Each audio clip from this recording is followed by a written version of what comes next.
On a besoin de beaucoup marteler encore sur cette ordonnance que nous avons produite. Ici, l'ordonnance a été produite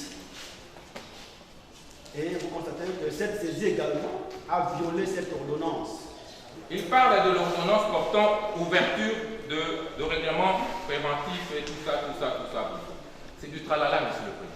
La Société congolaise des postes et télécommunications SCPT en sigle saisit la juridiction présidentielle du tribunal de travail de Kinshasa-Gombe pour solliciter une assignation en contestation d'une saisie attribution de créances et en main levée pratiquée par Fundani Kanza-Pierre, ancien agent de la SCPT. Les faits remontent au 18 octobre 2022.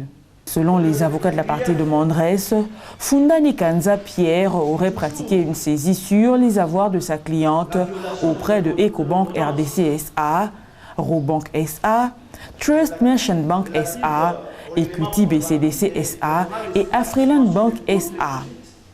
Les avocats de la partie demanderesse soutiennent que la dite saisie a été pratiquée sans dénonciation. La demanderesse aurait eu connaissance de la saisie au travers d'un tierce. L'avocat de la partie demanderesse, Maître Miko Bibo P. Samuel, soutient que la contestation de sa cliente est assise sur certains griefs évoqués à l'endroit de l'acte de saisie, mais également sur toute la procédure, notamment la violation de l'ordonnance relative au règlement préventif, ordonnant la suspension de toutes les poursuites individuelles des créanciers à l'endroit de la SCPT. Il demande à la juridiction présidentielle du tribunal de travail de constater la nullité de la dite saisie et ordonner la main levée judiciaire de cette saisie. Le premier grief, c'est toujours la violation de l'ordonnance relative au règlement préventif et ordonnant la suspension de toutes les poursuites individuels, des créanciers à l'endroit de la SCPT. On a besoin de beaucoup marteler encore sur cette ordonnance que nous avons produite. Ici, l'ordonnance a été produite et vous constatez que cette saisie également a violé cette ordonnance. Parce qu'à l'heure actuelle, la SCPT ne peut pas faire l'objet de saisies, attribution ou de recouvrement forcé. Vous allez considérer que l'acte de saisie est réglé. C'est un acte qui a violé cette ordonnance et donc elle tombe automatiquement nulle. Vous allez ordonner, constater sa nullité absolue et par conséquent, vous allez ordonner la main levée de cette saisie. Deuxièmement, votre honneur, cette saisie attribution des créances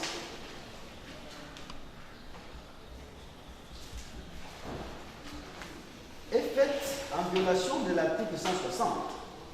Comme deuxième grief, c'est que cet article donne un délai de 8 jours francs à la partie saisissante de pouvoir dénoncer sa saisie à l'endroit du débiteur saisi, pour permettre à ces derniers ou à celui-ci de pouvoir, s'il est chez,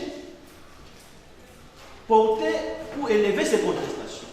Mais dans le cas d'espèce, vous allez constater que le premier alinéa de l'article 160 de l'AIPCRV n'a pas été observé. La saisie a été pratiquée en date du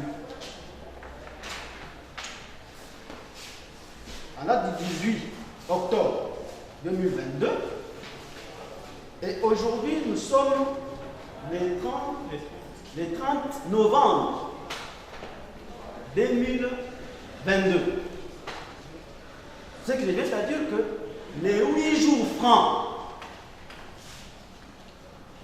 délai imparti pour dénoncer cette saisie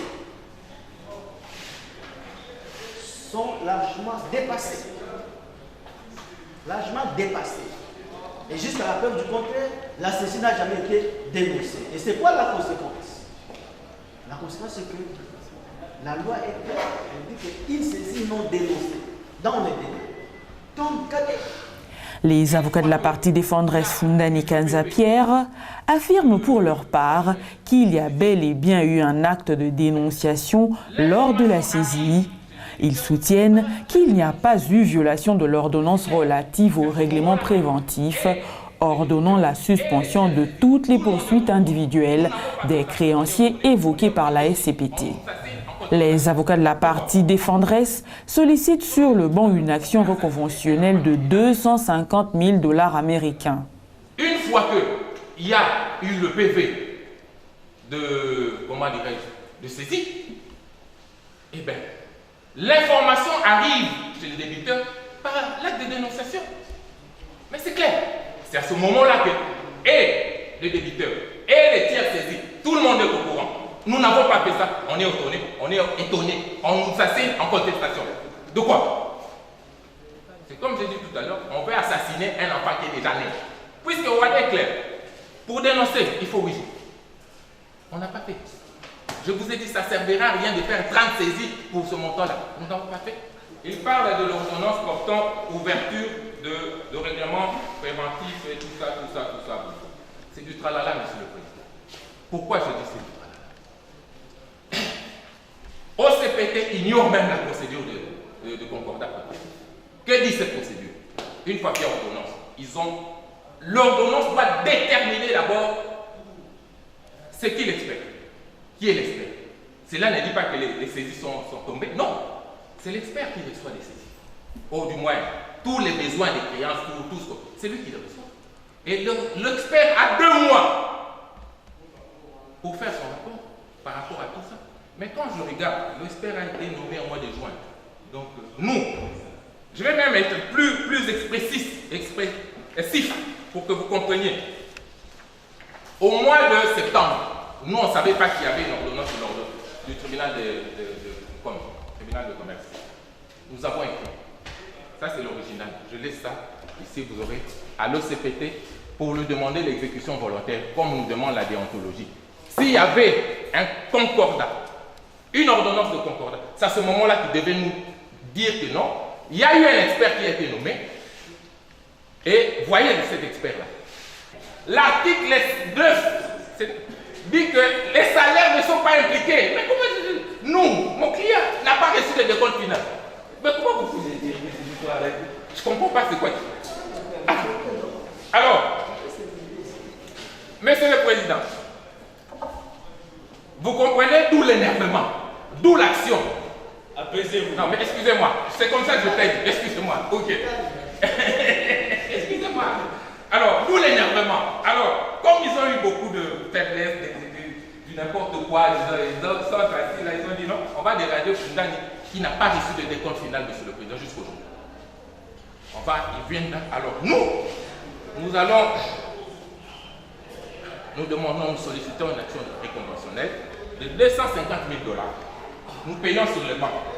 Comme ça, ils verront que la prochaine fois, quand on ne dénonce pas, l'OCPT saura. Madame, s'il y a à pas faire, je parferai.